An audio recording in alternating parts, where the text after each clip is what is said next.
കിലോയെ ഉള്ളായിരുന്നു എൻ്റെ കുഞ്ഞ്. ആ അവസ്ഥയിൽ എൻ്റെ കുഞ്ഞിൻ്റെ കയ്യിൽ അതിന് ആ പട്ടിയുടെ വായിൽ മൊത്തം ഇരിക്കാനുള്ള കൈ മാത്രമേ ഉള്ളായിരുന്നു. ഞാൻ ഡോക്ടറിനോട് എടുത്തു ചോദിച്ചു, എൻ്റെ കുഞ്ഞിൻ്റെ ജീവനും പേടിക്കാനൊന്നും ഇല്ലല്ലോ ഡോക്ടറെ, ആ വാക്സിൻ കൃത്യമായിട്ട് എടുത്തിട്ടുണ്ടെങ്കിൽ ആ മുറിവ് ഒരിക്കലും മരണകാരണമല്ല എന്നാ ഡോക്ടർ എനിക്ക് വാക്ക് തന്നതാ.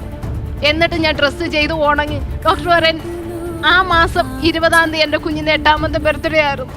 എല്ലാവരും പറഞ്ഞു കേക്ക് കൊടുക്കണ്ട, മുട്ടയൊക്കെ അല്ലേ എന്ന് പറഞ്ഞിട്ട് ഞാൻ ഒരു കേക്ക് പോലും വാങ്ങിച്ചു കൊടുത്തില്ല.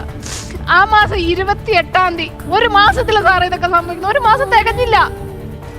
ആ ഏപ്രിൽ 28-ാം തീയതി ആ കരിഞ്ഞ മുറിവിനകത്ത് തന്നെയാണ് കുത്തിവലി വന്നത്. ഇപ്പോൾ ഷെൽട്ടറിലാക്കി 50 നായ്ക്കളെ എവിടെ നിന്നൊക്കെയാണ് പിടിച്ചിട്ടുള്ളത് എന്നുള്ള ലിസ്റ്റ് ഉൾപ്പെടെ ഞങ്ങളുടെ കയ്യിലുണ്ട്.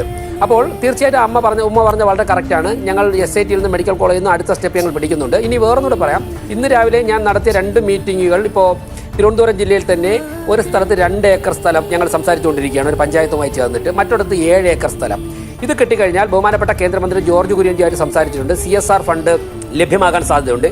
അങ്ങനെയാണെങ്കിൽ ഒരു 10-12 ഏക്കർ സ്ഥലത്തായി 2-3 ഷെൽട്ടർ സ്ഥാപിച്ചു കഴിഞ്ഞാൽ നമുക്ക് തിരുവനന്തപുരം കോർപ്പറേഷനിൽ ഒരു 8500 നായ്ക്കളെ, ആ നായ്ക്കളുടെ ആരോഗ്യം സംരക്ഷിച്ച് അതിനകത്തിട്ടുള്ള ആഹാരം കൊടുത്ത് ഒരു ABC ഒക്കെ നടത്തി അതിനവിടെ പാർപ്പിച്ചാൽ ഈ നാട്ടിലെ നായ്ശല്യം ഒഴിവാകും. അതോടൊപ്പം തന്നെ നായ്ക്കളുടെ ആരോഗ്യം ഞങ്ങൾക്ക് നോക്കാൻ സാധിക്കും. അങ്ങനെ ഒരു ചുരുങ്ങിയ കാലയളവ് കൊണ്ട് തന്നെ ഇവിടുത്തെ പ്രശ്നം പരിഹരിക്കാമെന്നാണ് ഞങ്ങൾ പ്രതീക്ഷിക്കുന്നത്. സാറിനോട് സത്യം പറഞ്ഞാൽ എനിക്ക് ഇപ്പം ഒരു അഭിമാനമുണ്ട്.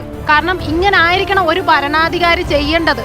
നമ്മൾ ഒരു നാടിന്റെ ഭരണം ഏറ്റെടുക്കുമ്പോൾ ആ ജനങ്ങളുടെ സുരക്ഷ, അവിടെ ഉണ്ടായിരിക്കേണ്ട ഒരു കാക്ക പോലുള്ള ജീവികളുടെ സുരക്ഷയും ആ ഭരണാധികാരിയാണ് ഏറ്റെടുക്കേണ്ടത്.